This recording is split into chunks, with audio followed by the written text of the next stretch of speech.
We have peace, we have proof, and we have purpose, and the devil don't like it, and he keeps trying to hit us with stuff, and every time he hits us, I'm telling you, we win.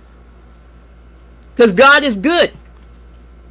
If you, here we go, I'm going ahead of myself. If you're not operating under the old law, amen, the Mosaic law, the Levitical law, whatever, the Levitical priesthood, if you're operating under the law of Melchizedek, the order of Melchizedek, you're higher than all of that.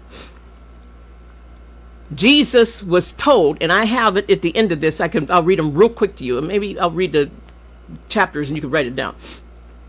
You're not the old-fashioned religious type of person. If you accepted Jesus Christ, you are under the order of Melchizedek like he is. Amen. When Jesus steps in, fear has to step out. You're greater than what you think you are. You're greater than what these old-fashioned, forgive me for saying it, I'm going against them, but you're greater than what these old-fashioned preachers have been telling you.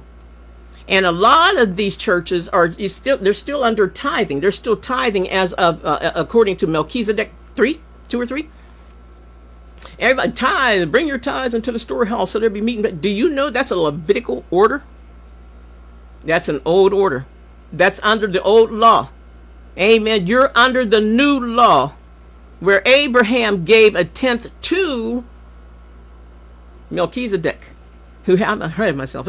Melchizedek had neither mother nor father. I think I have the scripture here. Amen.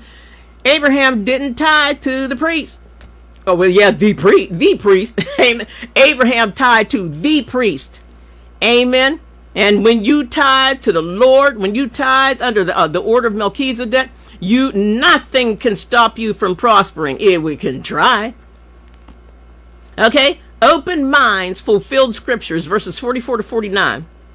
And it says, and he said unto them, these are the words which I spake unto you, yet while I was with you, all the things must be fulfilled, written in the law of Moses and the prophets and the Psalms, he proven himself. Amen. And then opened he their understanding. If you want to understand the word, you have to ask God to open it for you. Tell God, open my understanding. Help. What did they say in the Bible? That one man said, help my unbelief.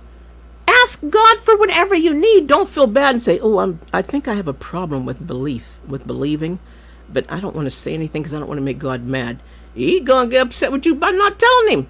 You discovered this, but you don't want to take it to the Lord. We're supposed to take everything to the